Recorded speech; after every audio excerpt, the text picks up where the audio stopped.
All right. Good afternoon, everybody. Welcome back to Lobby Ray, and I'm here with a different special guest tonight, Mayday. How you doing, Mayday? Hey, I'm doing super good, especially good that I celebrated my beautiful country, America. Now I'm here to celebrate someone much more important, my good friend Ian Flynn. I'm ready to defend him in this fierce debate we're about to have. So I'm glad Sure. to be here and I'm ready to go. I'm raring to go. All right. So, a couple of weeks before the recording of this video, a certain video ended up coming out talking of Flynn talking about one of the creative choices that he ended up making for Amy, especially with how he wrote her on Frontiers. Let me just to keep everyone up to speed. Let's go and play the video. The whole goal with Amy's story in Frontiers was to bring it to some kind of end, because this whole will they won't they cat and mouse that we're never going to actually get an answer on felt antagonistic, not necessarily intentionally, but this constantly dangling carrot without any real commitment one way or the other. It's like, let's just have them move on in some way, do the characters a service so that there's more to them than just the will they have kisses one day? Do something. And so part of it was Amy's resolve to share her love with the world, to not have her entire existence revolve around someone who's always running away from her. She has so much love to give. She has so much potential. Instead of focusing it on one person, give it to the world and see what a force she can be for. I hate when they don't loop properly. Anyway, so Mayday, you had some thoughts about that? Yes, I do have some thoughts on that video, even though I couldn't see it, but the viewers can see it, so that's all that matters. And I do remember what he said roughly. So if I, so um, I'm I'm not less interested in the execution of the idea. We can definitely talk about how he did with putting a period on the whole SonAmy question, right? Mm-hmm. Um, but I'm a bit more interested in the philosophy behind it, that he felt like it was um, doing that it would do her a service to put an end to the question. I think I tend to agree with that. Um, and the reason I think that is just because of the nature of like this infinite forever storytelling that's kind of characterized by brands. Like it's kind of the same way with comic books like DC and Marvel, like the big two, if you are familiar with that. Where when these things go forever, um, I don't know. I think that there's like a discomfort, at least for me personally, that comes with especially like romance, like watching it go forever and ever and ever, and they're never putting an answer on that. So for me personally, I can get where he's coming from, and I don't know. I don't think that the people should be that mad about it. So, All right. So here's the thing. right. The problem is while I understand the mindset he had behind this, where it's like, let's try to close up this thing and move her further. I understand the mindset behind it. I kind of have to disagree with it both in terms of execution as well as in terms of what of how he was doing this in the first place. Yes, is the crush meant to be one of those things that's just meant to be about the character and it's just meant to be a part of the franchise as it's going through this whole simple thing and never really meant to close off? Yes. The reason I'm not I would still be against the idea of closing it off is because one, that's not really a detriment to her character. This isn't the first or only franchise that has a character have a crush or be romantically interested in someone else, even if it's not meant to come to an end. Like I can go to other like anime series, like when it comes to like One Piece in particular, a number of crushes that characters have in there that are probably never get resolved. But we can even go something a little bit closer to home with Mario, because one of the whole things about that is that Mario is romantically infatuated to some degree with Pete. Is that ever going to happen in that franchise? No, and I don't think that really close that off or just saying Mario no longer has an interest in her really does him any benefits here. Now, I know you can make a bit of a case for Amy, especially when it comes to her being a girl, as well as when it comes to, and the more or less more focus on her, on female characters being in romantic relationships than male characters are. And you can even make a case that they end up playing that card a little bit too hard, especially in the 2000s. But this is where I do have to really bring up the execution card here, because not only can he make that, can and has been shown to be able to work for that kind of stuff, I can't really co-sign Flynn here when his his idea for being able to move the characters forward is just having Amy go, "I want to share my love with the world," which at best doesn't mean anything. At worst, is what she's already doing, so it's not even a progression. Not to mention, it doesn't do anything for benefiting or pushing her relationship forward with Sonic. Because now, instead of it being this will they won't, maybe not will they won't, will they, but this constant chase crush thing that they had going on between the two, they're now just friends. And I mean that in the most workplace way possible if we're going by Frontiers, because they don't really have any type of banter, any type of relationship, any type of banter or any type of relationship between each other. It's just they are both wanting to do good things, so they help each other do good things. There's not really much else to that dynamic. So I'm like, I guess the question I have for you is, how is this remotely a benefit of the character other than just we've moved on from a crush?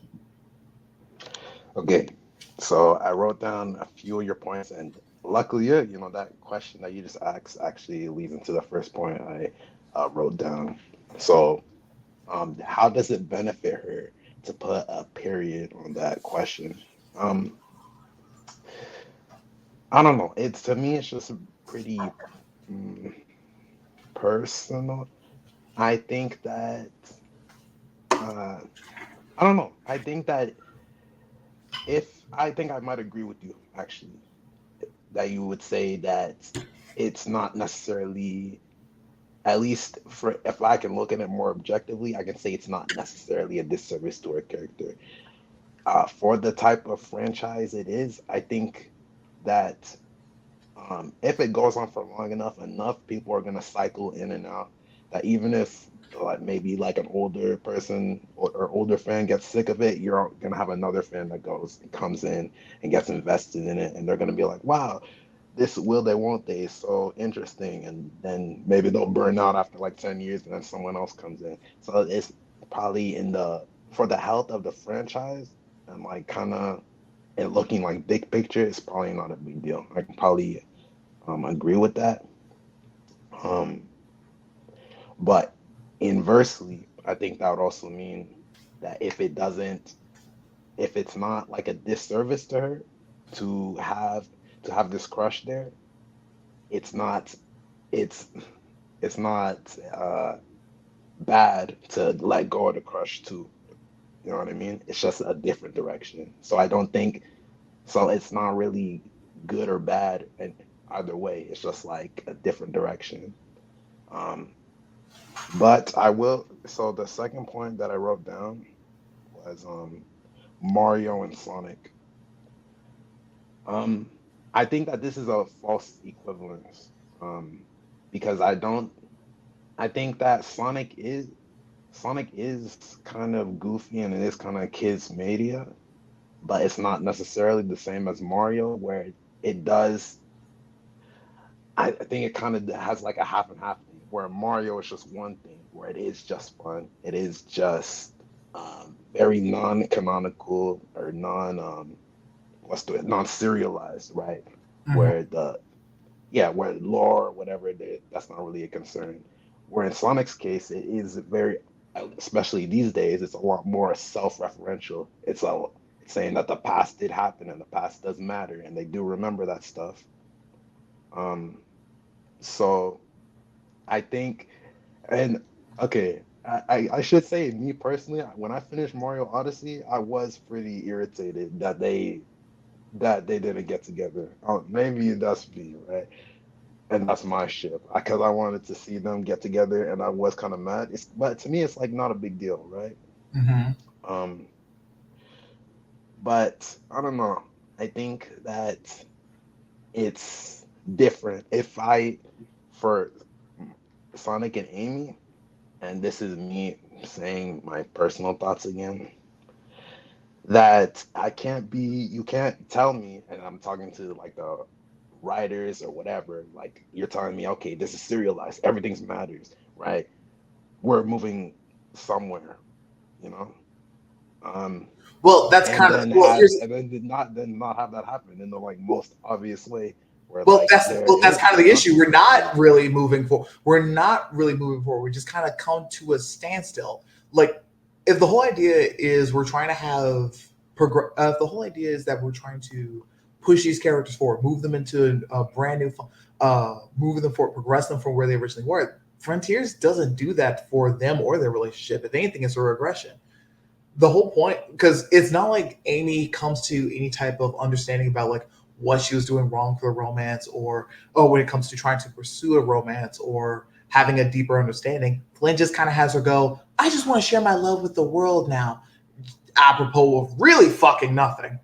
And when it comes to their relationship, is like I said before, there's not really like a better understanding of each other or showing how they relate to each other a little bit better. It's just now they are casual with each other. They are just okay to be in the same. They are just generally associates. There's no real growth in terms of how they interact or relate to one another. But going back to something that you said before, where it's like if it's not a detriment to her character, that means it's not a bad thing to remove it. Here's the thing, and the reason why why so many people did up pushing against this, because one of Amy's big problems right now is that she comes off like a fucking like a fucking piece of cardboard. Because not only because since like I'm gonna be nice and say pretty much since like ever since after Unleashed, she hasn't really been able to.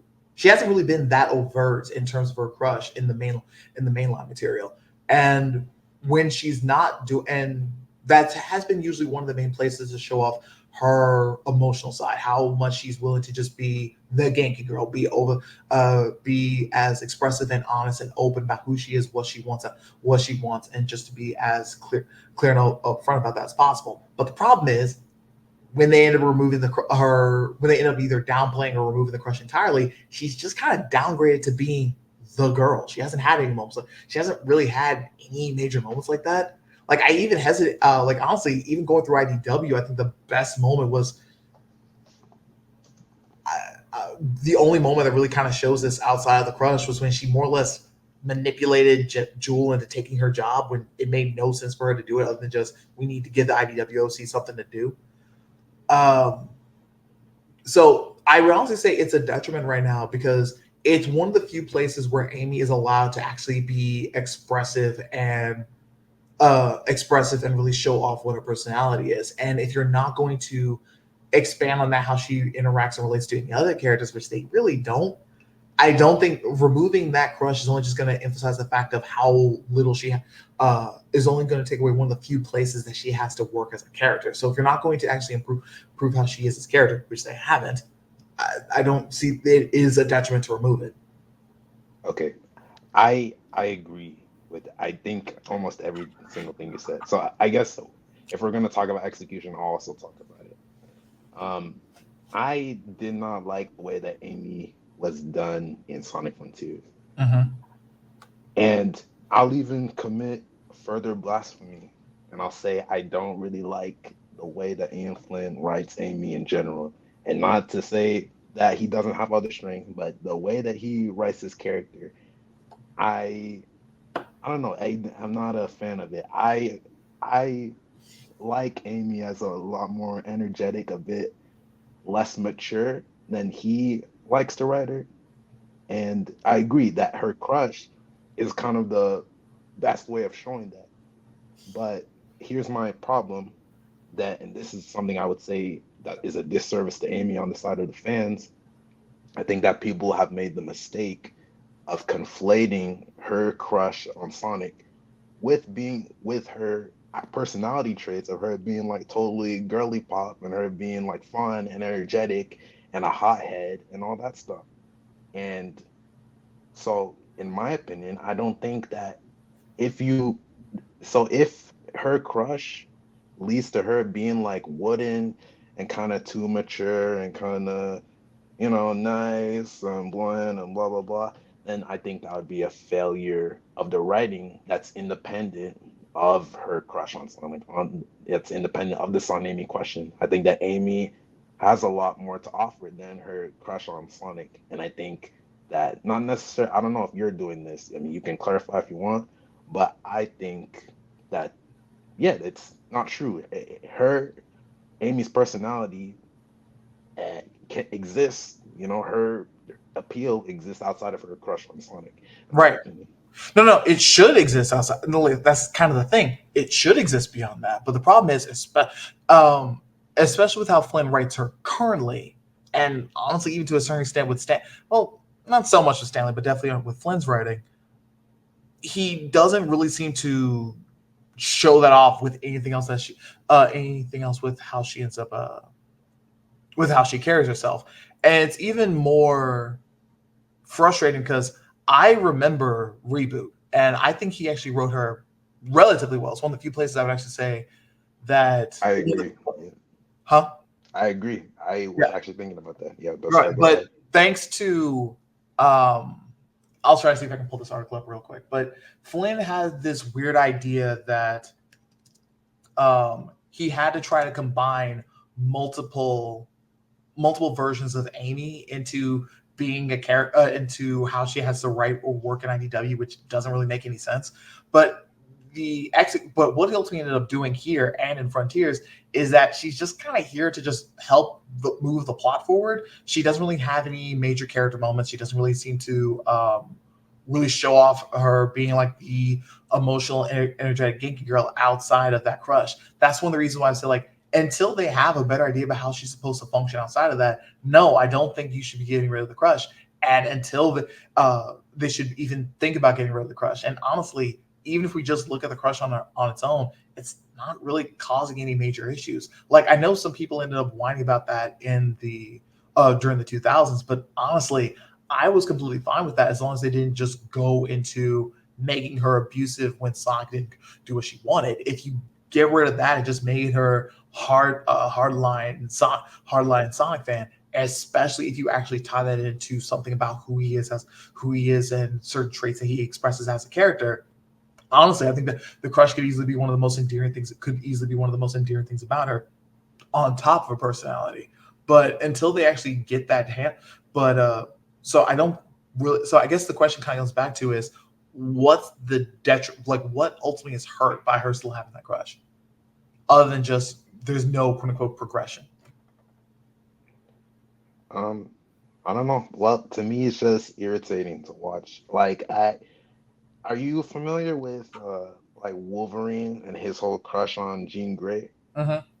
Yeah, like you know how people get really mad about that. Like Wolverine fans, they like want him to move on, and they hate that he's like they're doing like a throuple thing, like him, Cyclops, and Jean Grey, and they're like they're saying like, please, Jean, like let this man go, let Mm-hmm. him do something else.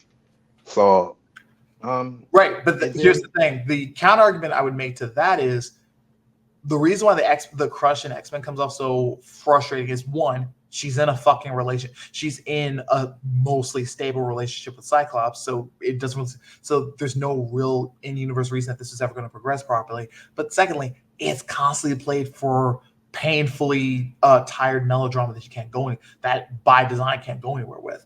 When it comes to this, is the reason why I say if you're going to have that crush here, if you just play it for just play it for comedy, I think you can make that. If you just play it for comedy and for one, and for two, give her more to work with than just that, she'd be fine.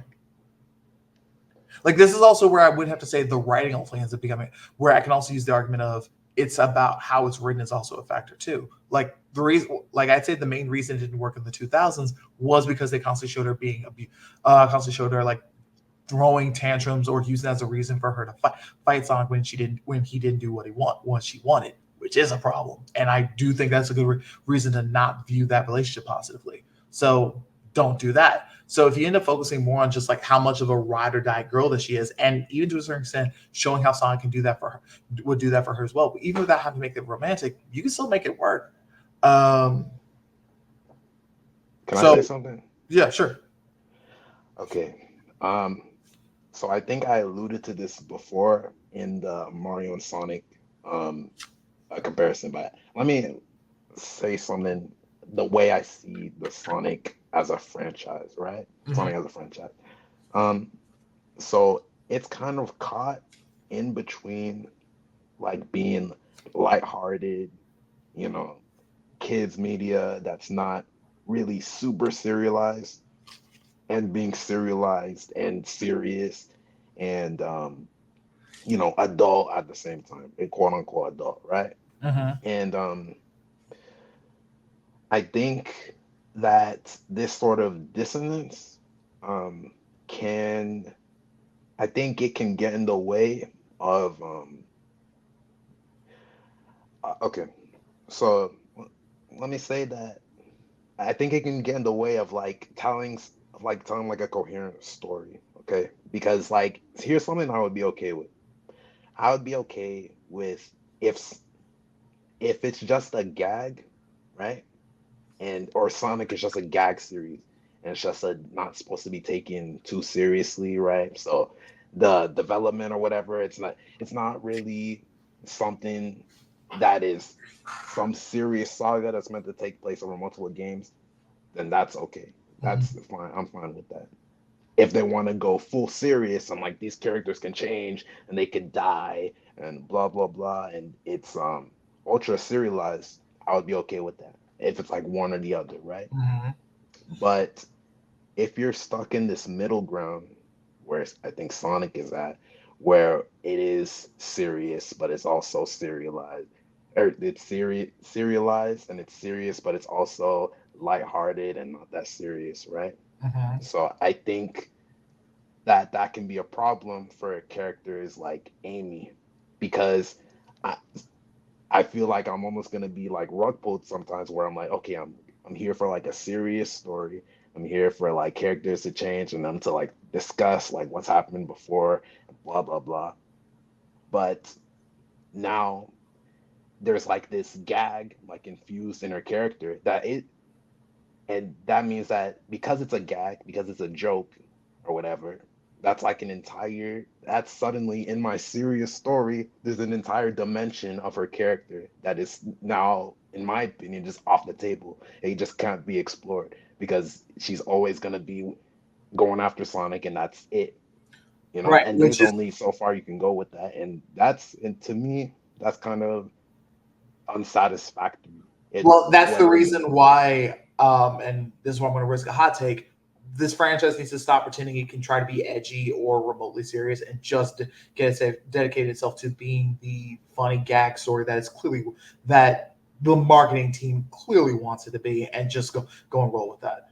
Because that's one of the main reasons why Frontiers as a story just does not work, because it wants to try to have all of this moody seriousness, trying to make everything seems like it's trying to be canon, everything's trying to move forward, but it usually ends up invoking and causing more problems than it solves than honestly what Forces ended up doing. Like, for all the problems that Forces has story wise, and it has plenty of them, I'm not looking to downplay that game.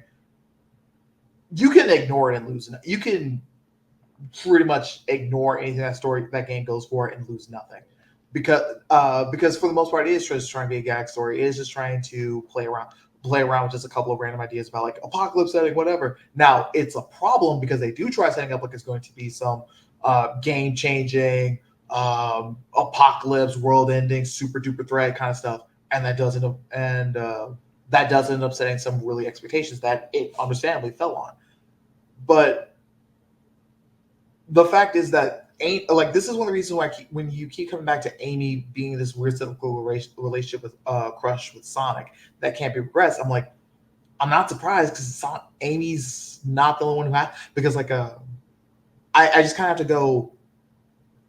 Amy's not the main one who is not the only one who has this problem. Honestly, the crush on if we're going to look at that as being a main issue, Amy's crush on Sonic is the least of our concerns. Like, the bigger question would be towards Egg would be like the bigger place where this shows up as a problem would be with Eggman, especially with how IDW wants to try having his cake and eating it too. And wants to try having it both ways, where on one hand they still want to try to play it as a gag series, still want to try playing it as a gag series, and just like, oh, we need to investigate our friends group, let's go work with Eggman. But then simultaneously, we also, not too long ago, just had him try to almost succeed at causing his third apocalypse in the context of the comics. So when it comes to the idea of things being cyclical and not being able to be explored and causing more problems than it solves, that if we're going to talk about cyclical issues, Eggman is way more of an issue than Amy's crush on Sonic is, because Amy's big problem at best only really affects her character. Eggman shit constantly showing up, constantly going dramatic, but then we not only have the main characters constantly let him go, but we want to have whole ethical discussions and consequences about them letting him go. That's a bigger problem. That's a bigger problem going on in the comic than Amy stuff is, I think I agree. I wouldn't say to me it's not a big problem for me, but that's just subjective. But I agree that it is an issue, that the kind of half and half, where it's like, is Saturday morning cartoon fun, right? Mm-hmm. But it's also like, this guy is like a genocidal maniac, and we're gonna like discuss the ethics of like mercy and rehabilitative like justice and blah blah blah. Yeah, I agree. It does cause the story to suffer, or at least it is like a issue that needs to be overcome. So yeah, no, I agree. I think that I think I might be okay with Sonic saying, I'm gonna be silly, or not necessarily silly, but I'm not gonna take the stories too seriously. Things are gonna be self-contained, and then that's gonna be it. Or just saying we're gonna go full serialized, and finally saying, okay, we can let our characters change and we can let them do stuff, and we're gonna get rid of the Master Emerald, and we're gonna give Tails an eye patch, and we're gonna tell you who SBO's like mother is, or blah blah blah. I would be okay with either, but the half measure, if we're bringing it back to Amy, um, yeah, I think that to me it is, yeah, it does cause issues, and yeah, and the fact that you see that with Eggman, I think that is a problem. Honestly, I'd say Knuckles is like my favorite character, and yeah, I want him to do something so bad. I almost want them to get rid of the Master Emerald, man. I want him to do something else, because I don't know if the Sonic Brotherhood stuff if that's like off the table, if we can't like show other echidnas, we can't like explore the other part of his character, like having him like do something, or like trying to figure But we out who can't. he But we is can't without because like we need that. to placate the fans, because fans have been complaining about the fact he's not guarding the Master Emerald on Angel Island anymore. So he has to stay. So he has to stay there. So Yeah, you're getting stuck. yeah, Um, um, yeah. like honestly, But I know, not too surprised, but I'm also kind of glad he hasn't shown up in IDW, because considering how almost every character in the story has to be written to be an idiot for the plot to progress, I'm kind of glad Knuckles isn't in there, because he doesn't have to get hit with a stupid stick like everyone else does. But I do agree, like, I want to see Knuckles around. I would be up for seeing Knuckles around more in general.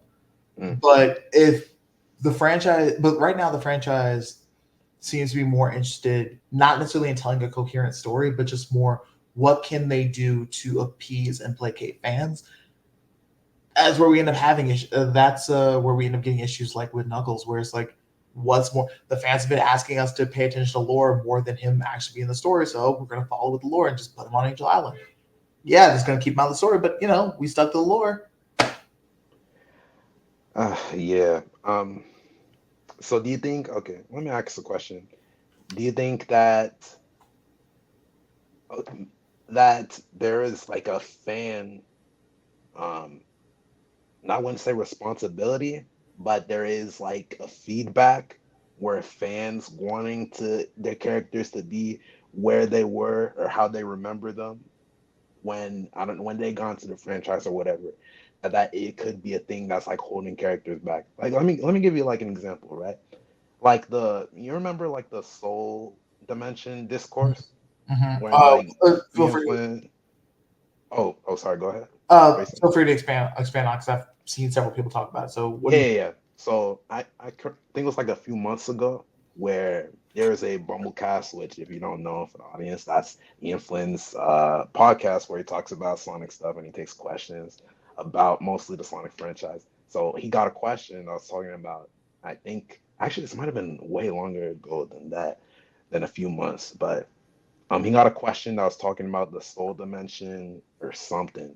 And then he ended up answering that he thought it would be cool to just get rid of the soul dimension and basically just put Blaze in Sonic's world either on a different planet or like a different region, right? Doing some sort of convergence storyline, like um yeah, and basically having it so that Blaze is like on the table and they don't have to keep on finding new convoluted reasons um to basically get her with the rest of the character with the rest of the cast.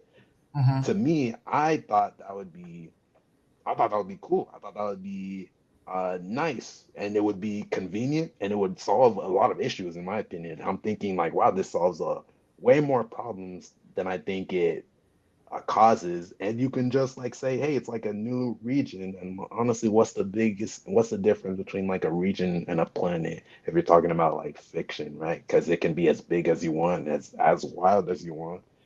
But I think a lot of people got mad at that, and I don't want to boil it down just to people being like married to the idea of Blaze being in the soul dimension or whatever, or the idea of the soul dimension. But Mhm. I think that that was part of it.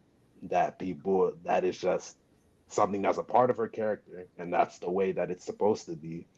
And I think that people get kind of prickly about that. So, if I could get back to my question, like, do you think that there is like a feedback that's caused by fans, or at least that causes characters to stagnate because fans want to see characters be stay the same, pretty much? Um,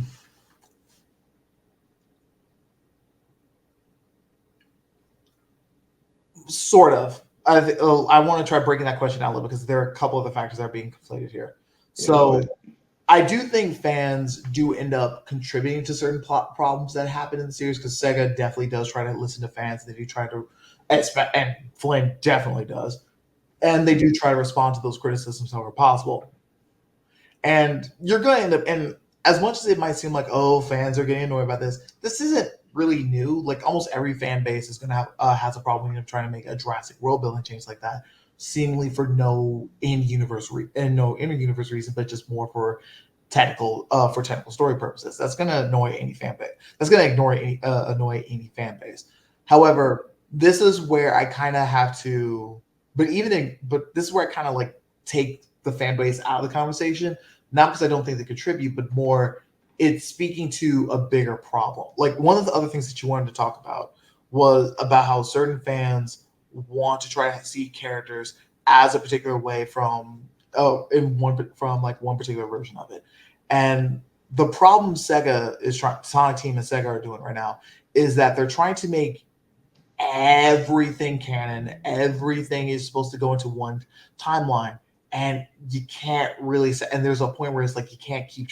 That ultimately ends up causing more problems than it solves. And you're not really going to do anything but make those voices worse. Because if you are expecting a character to act a particular way, especially because they were written by um, Shiokawa or one of the other previous game writers, you're not really going to see that with Flynn or Stanley or Barnes because even if you think they're the greatest writers of all time, you can't. Writers can only do so much of a job of trying to replicate someone else's writing style, Right. and you're always going to end up fighting an uphill battle that's just not worth it.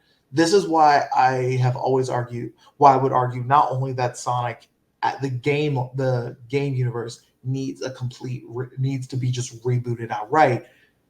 The franchise needs to stop trying to make everything canon and let each branch of the franchise be its own thing. Like Mm. where it was in the 90s we can talk about the quality of those shows like Adventures of Sonic the Hedgehog, Sad AM, Sonic Underground, etc. They at least, for better or for worse, did try to carry their own ideas. They did ultimately try to have their own takes on the characters. They ultimately did try to do what they were trying to go for.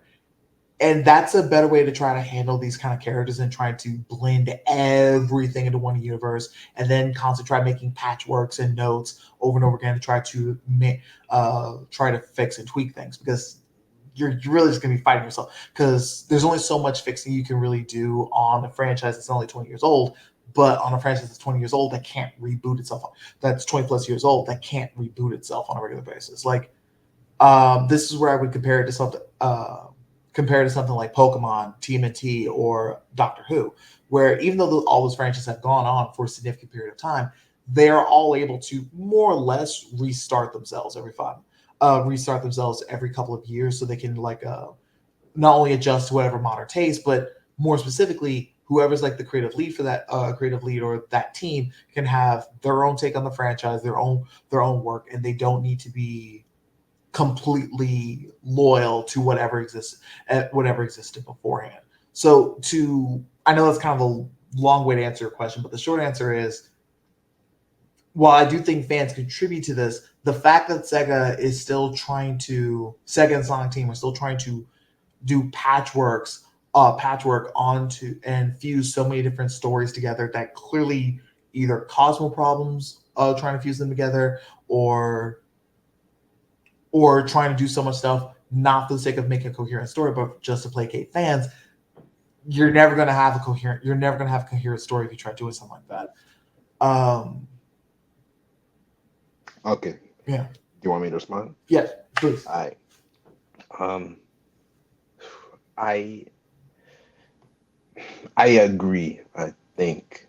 And it's weird. Everything you're saying sounds a lot like comic discourse.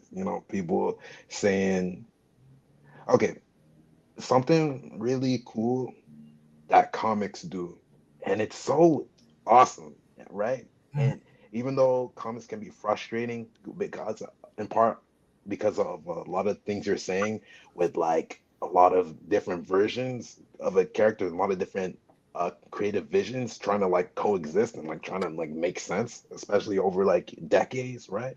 Mm-hmm. Trying to put it all together. But a really cool thing that comics do is that you have runs, right? Mm-hmm. Where this is Zeb Wells' run, right? Or this is Peter David's run, or this is whoever writer's run, right? And the thing about that is that the audience expectations basically follows that, where it's gonna be like, okay, I understand that I might have a version of like Spider-Man that I like in my mind, right? But um, I'm gonna see this author's vision of that character, right? And Mm-hmm. it's not gonna be necessarily totally crazy where it doesn't follow anything that came before it, even though I feel like that kind of happens sometimes. But um, yeah, it's you get to see this person's creative vision, and it's like you can like see something new each time, each writer that gets to touch the character. You get to see something maybe you didn't think of or that you haven't seen before, and I think that's really cool. And I don't know if that can necessarily happen with Sonic, but I guess I would agree that there is, with this insistence of trying to like put everything together, and we need like one vision for the entirety of the franchise. Every comic, every animation is all a part of like one single saga and one single story. Um, yeah, I think that has its problems. I think that there are things that you can't do with that. I will say that I think that there are cool things that you can do with um, the single narrative, right? Where like everything's connected. Like I know that people have kind of soured on the MCU, right? Mm-hmm. But that was really cool for a while. You know what I mean? Seeing all these characters interact and intersect and see everything kind of be self-referential. And I think that can be satisfying in a way, and it was for a while. Whether or not it's sustainable, Sorry, is a different question, but um, yeah, I guess um, I know I kind of rambled a bit, but I will say that there are cool things that you can do when you don't um, where it's kind of this hybrid approach that comics have, where they will have different creative visions, and that's like the point. That's the fun of it, where it's not doesn't have to be one single, doesn't have to be um, Ian Flynn's writing or whoever's writing style or Evan Stanley's writing style, whatever. The fun is to see the different takes on it. That's not something that people get prickly about. That's like the point. And some people hate it, some people don't. But uh, yeah, you get to see all these different creative visions. But I will say that Sonic could do something cool with what they're doing. It just we I think we're kind of it's yet to be seen whether or not they can pull it off. But sorry. Well, I mean, we kind of can already tell that they can't really pull it off.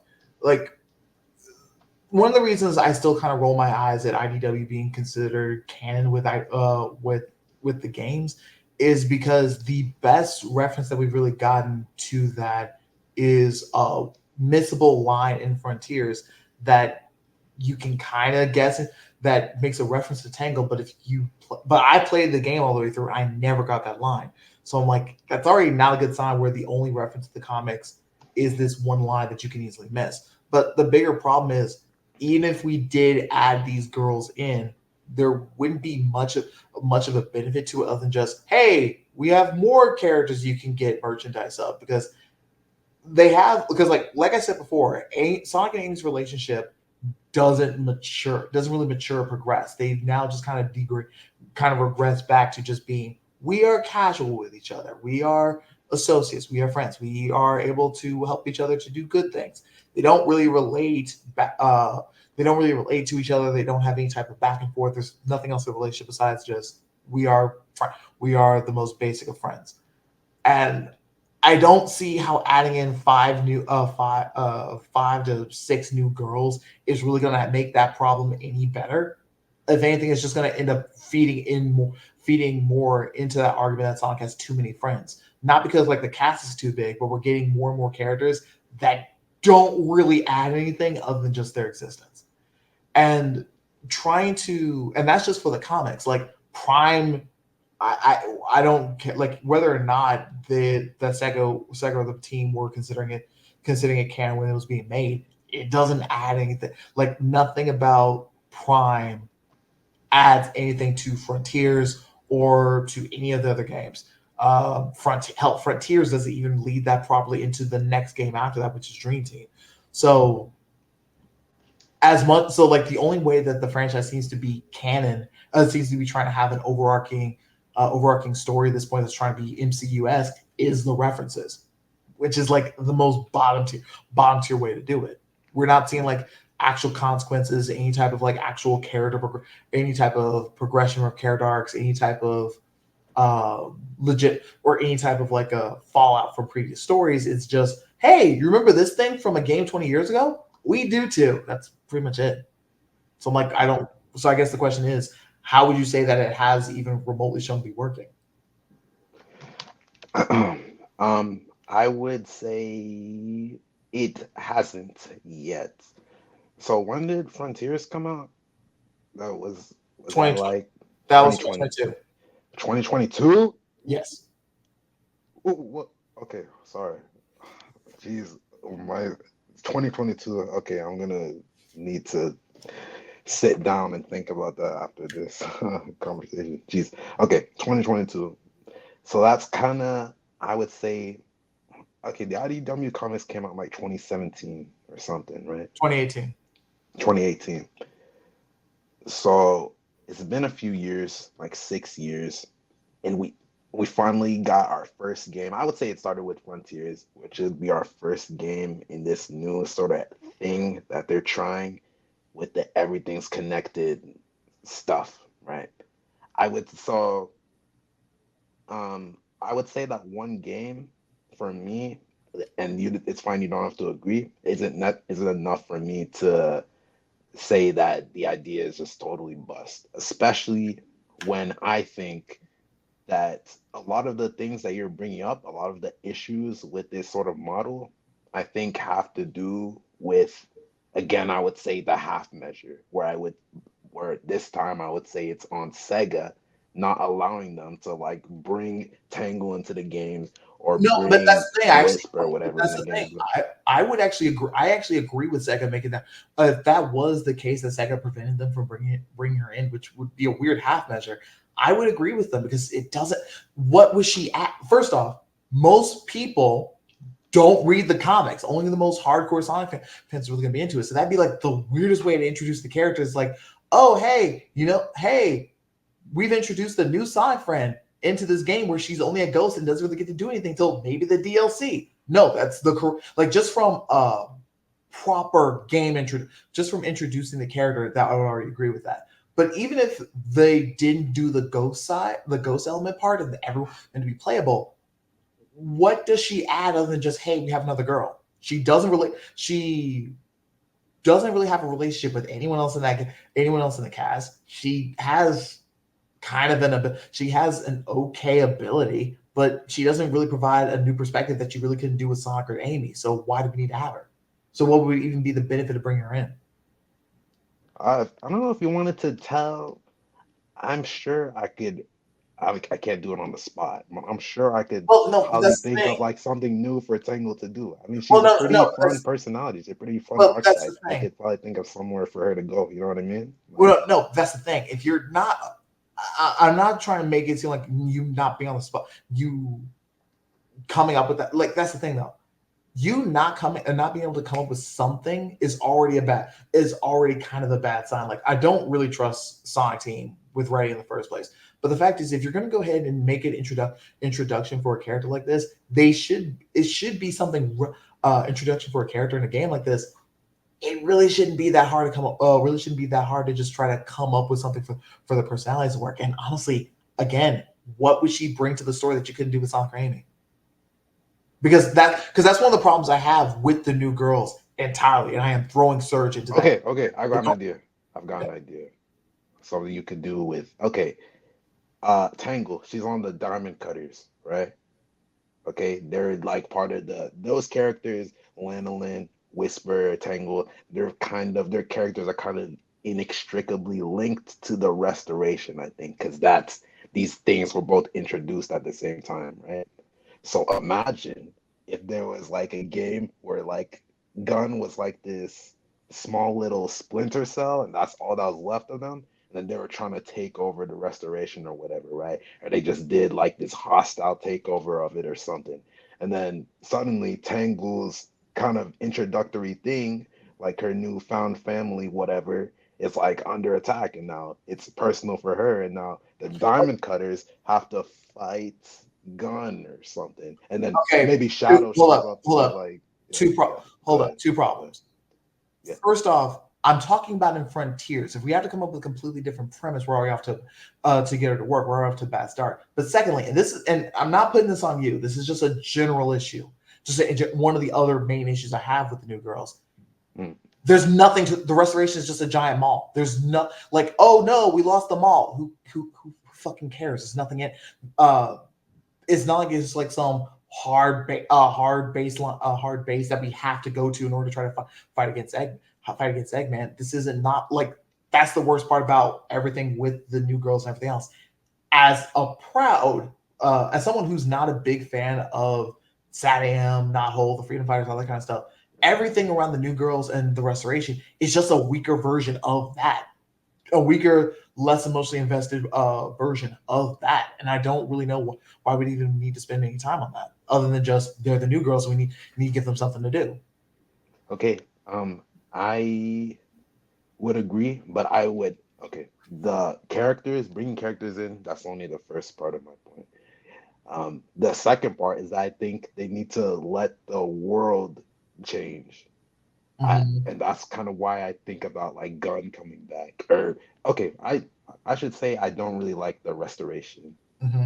I think that it is, I think, the symbol of stagnation. in the franchise.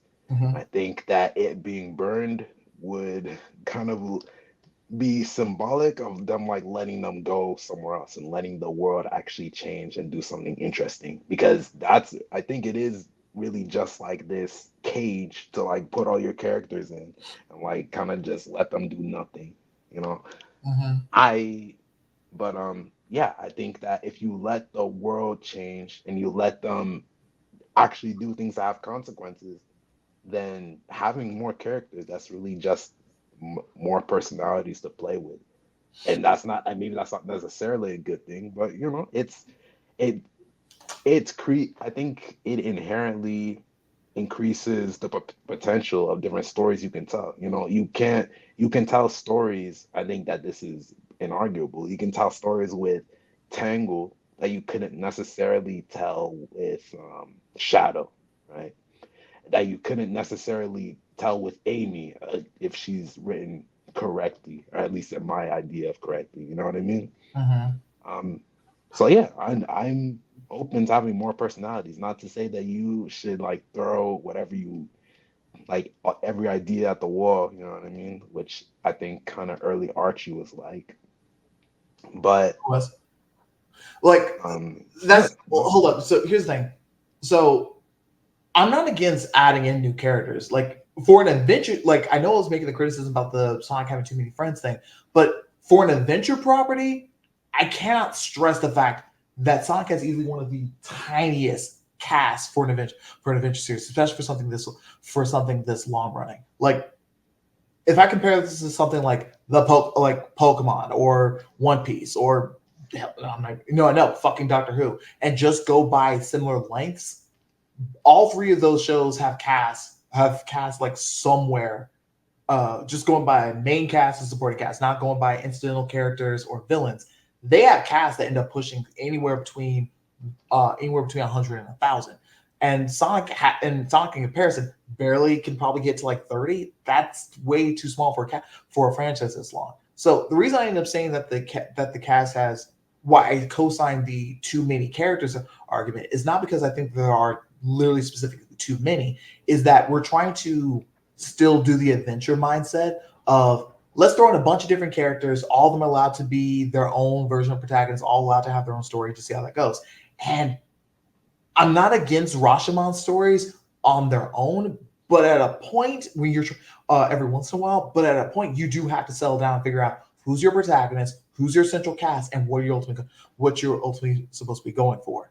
And the reason I'm so critical towards towards IDW girls is because they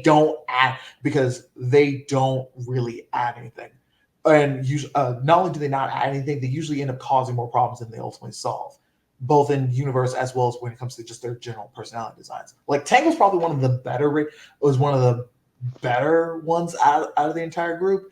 And even her, I would say that she's not worth bringing into the game, or not worth bringing into the game cast full time, because not only does she not really do much to push back or compliment anything about Sonic's personality, she doesn't really gel well with anyone else in the game cast because the IDW girls seem to really only justify each other's existence, and they don't really do much to help develop or explore anyone else's characters or try to do anything uh, to explore and develop onto the world. And if you're not doing anything and if you were trying to have main characters that don't do anything for the development of the main character, I kind of ask, why are they even here? Why even have them? um, okay. I As wouldn't necessarily agree with that, but I don't. I can bring up another point. I can bring up another reason. So, I, why you would want more characters outside of that. So we don't necessarily have to argue that point. okay, I think that another reason you would want more characters is because I think it fills out your world.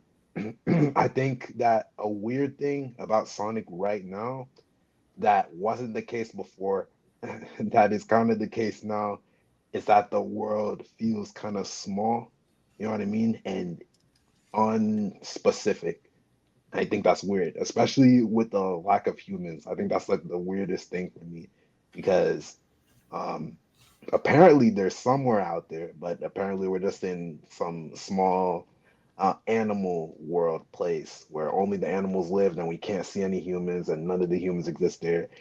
And yeah, I think that adding more characters, and I But, would say bring it but back to humans, would help with world building. I think that it would having these characters come from different walks of life and actually exploring how the things that have happened in the Sonic franchise have affected their lives. I think that would be cool, and like it would help us see how this world works, with like robots and furries and humans all like living together. I think that that's something that you can well, explore with different characters. well, hold Yeah, on. go But ahead. that's the thing. I agree with you on that. I never said. Well, I'm very neutral on humans being there. I'm like, if they want to have them, sure. If they don't, whatever. I don't really care that much. My thing, but going to your core point, which is adding new characters, I don't have a problem with them adding new characters. Like I said, the the Sonic franchise, when it comes to central, like both in terms of main and support characters, it has a very tiny cast for how long the franchise has been around. I am not I am not saying there should not be any new characters. I'm saying that if we're first off, they need to fucking commit to who their main cast is supposed. They need to commit to who their main cast is supposed to be, and stop trying to uh need to make to commit and figure out who their central cast is supposed to be.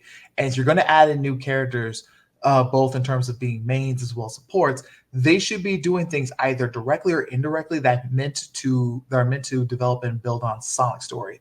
And that's the main criticism I have towards most of the IDW characters is that they don't. They are at best a lot of the new most of the new characters, especially under Stanley's writing. Well, actually, I'm not going to single out the writers here. Mm. Most of the IDW characters really just seem to justify their own existence and don't really seem to do much to help to develop either Sonic story or really any of the other game characters. They barely do anything for developing the world. They just kind of seem to just more or less justify why they're around. Why do we need Tangle around? Because she's the only person who can keep Whisper, one of the few people that Whisper can feel comfortable with. Why do we need Whisper in the story? Well, she's the only one who's best friends with Tangle. Do they really add anything else? No. Do they have any other character arcs? Well, Whisper kind of wants to go after Mimic, but not only she been a complete idiot about dealing with him, she doesn't really have anything else. They keep bringing him back because she doesn't have anything else. So she has literally no other motivations to work on. Why do we need Belle? Literally in the most recent issue, they end up stuffing her into a fucking closet. And because why not? It's not like she was adding anything else. She's not like she was adding anything else. When it comes to Surge and Kit, do they really benefit anything else in the story? Not really. And I can keep they're not good villains. They're not good villains or rivals for Sonic and Tails, and they don't really make sense. And they don't really seem to have motivations or incentives to really do anything else. And I can keep going with this for like all of them. So my issue here is not we can't add in new characters. I want new characters. I would love to see some new characters. My thing is they need to be here other than to just they should be added in for the benefit of Sonic's story, not just so they can justify their own existence. Yeah, sorry. Could you give me like 1 second to Sure. respond? Yeah.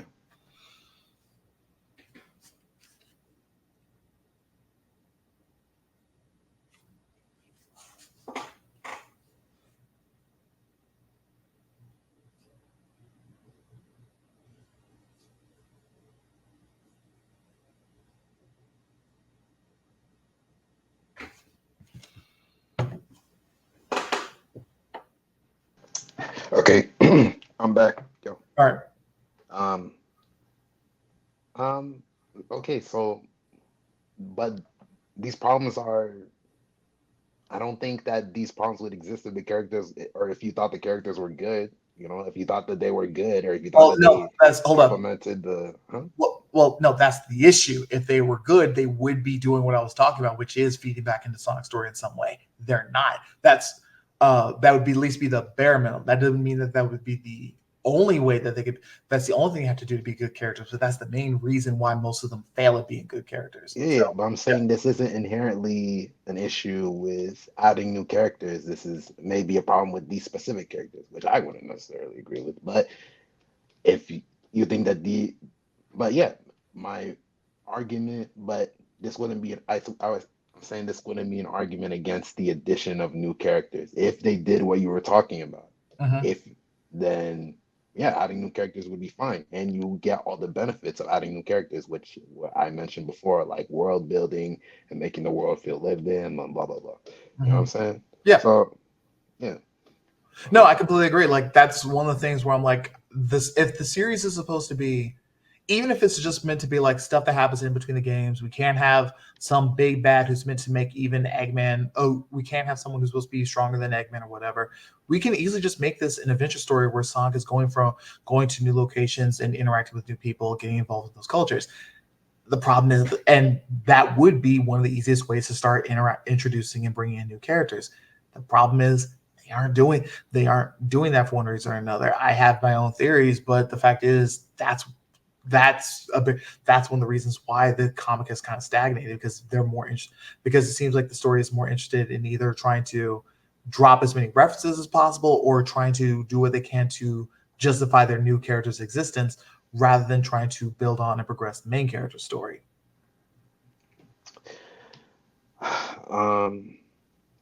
Okay, The but short answer like is we. my Yeah. yeah, So sorry, go ahead. no. You go ahead.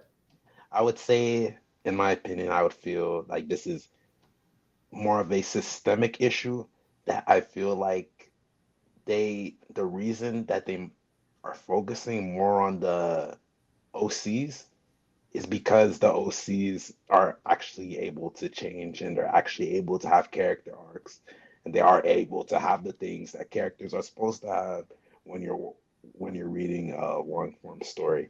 And I would say that would we could probably have a whole discussion about why I think that the current way that they're doing setting up, and we did kind of talk about it, and I think you probably share some of my concerns that why the current way that Sonic storytelling, this sort of multimedia thing, Mm-hmm. why it's not really working right now.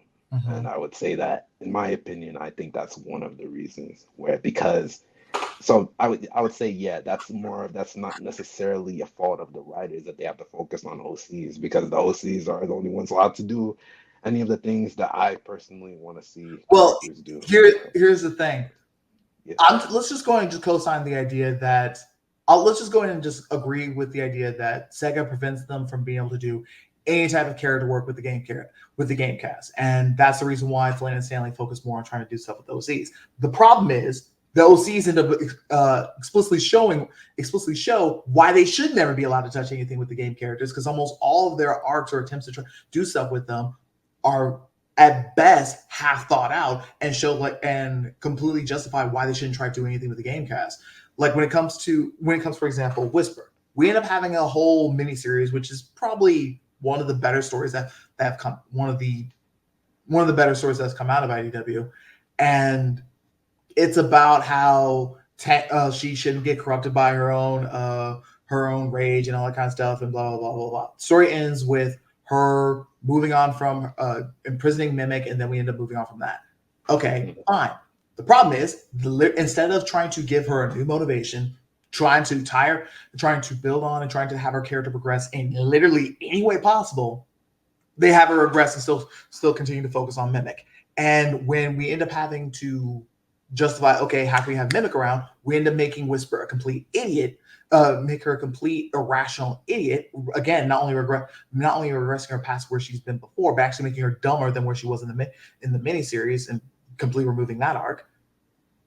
We end up now we have to have Mimic still around, and at some point we're gonna have to go and deal with this crap all over again.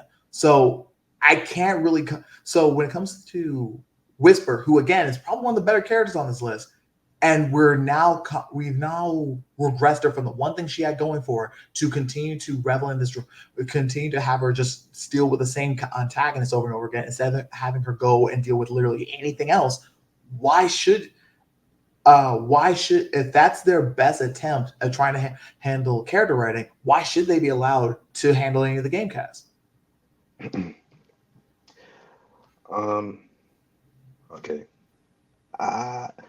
I So you think that you're saying that you think that Whisper regressed, or do you think that she's just not doing anything right now, or do you think that she like regressed, like she went backwards as a character?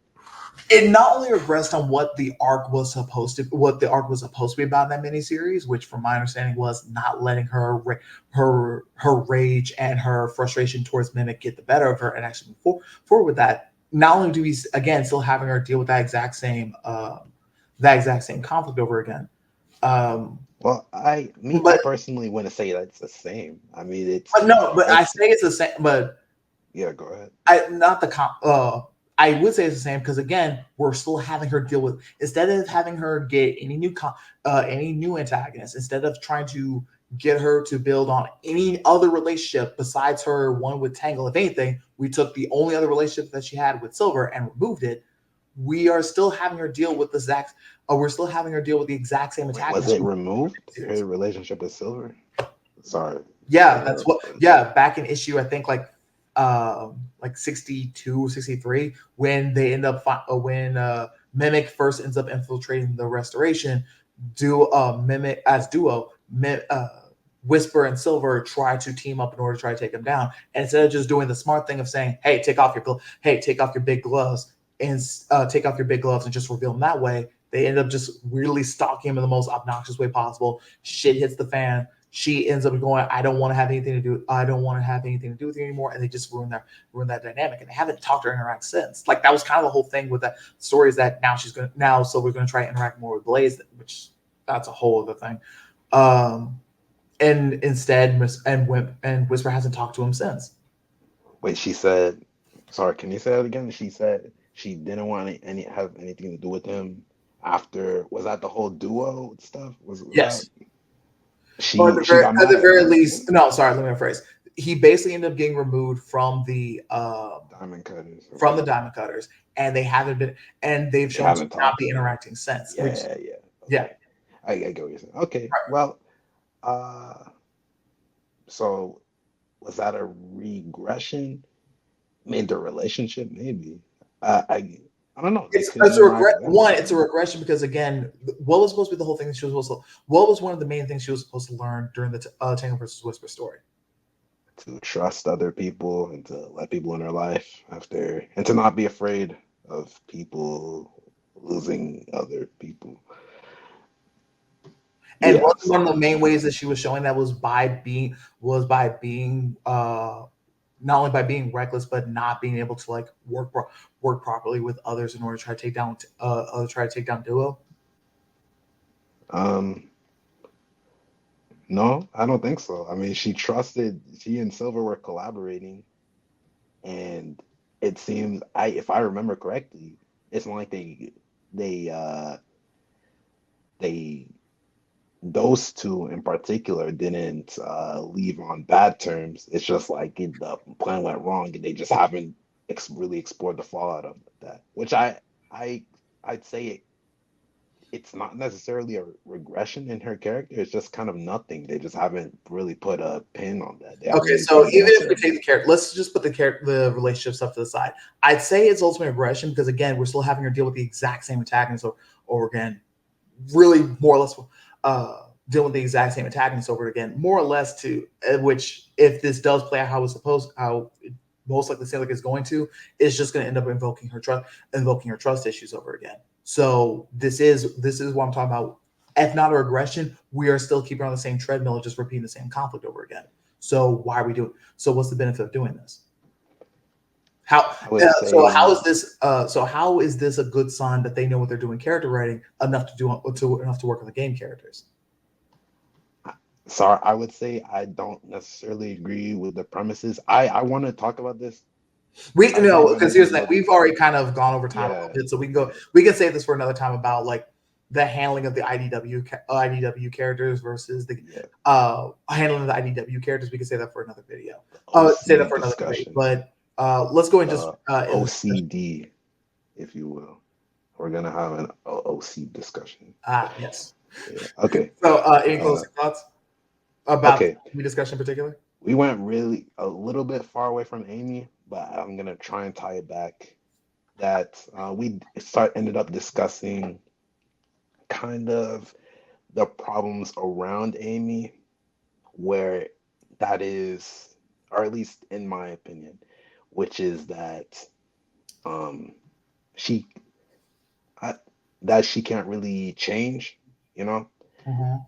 And and I guess you would probably agree with this, that because she can't change, taking away something about her that was interesting, that was at least entertaining to watch, right? Mhm. It's disservice to her character if they aren't gonna do anything else with her. If they are just gonna put her relationship in Sonic in a place where it is pretty much the same as the rest of the of like Tails and Knuckles and the rest of his friends, Mhm. then and you're not gonna actually let her do anything. I'm like, well, what's even the point? Um, I think I would agree with that if that's what ends up happening. I would say that it's yet to be seen. I know that you have your opinions on it. That's based on the comics and Ian Flynn's writing and all that, and I would love to talk about that. But um, I guess to give my final thoughts on it, I guess the thing I really want people to understand, and especially the SonAmy folks, is that I think that Amy is more than her crush on Sonic. She has a lot of potential, and I think that people are hitting on the when people get mad at her, the SonAmy thing trying to be put to bed. I think they're mad at the wrong thing because they think that the thing that they like about Amy is going to be taken away. When that's not necessarily the case. I think that the things that are great about Amy um, are really largely independent of her crush on Sonic. It's her being like this fun, energetic, hot-headed, girly girl. You know what I mean? And I think that you should demand nicely, maybe, that Amy should do that, even if the crush thing isn't going anywhere, even if, which I don't think it is. I don't think you should get your hopes up. Even if that doesn't happen, Amy should be this fun, uh, kind of strong girl that ladies can like look up to. So, yeah, that's kind of my final point on the matter. All right.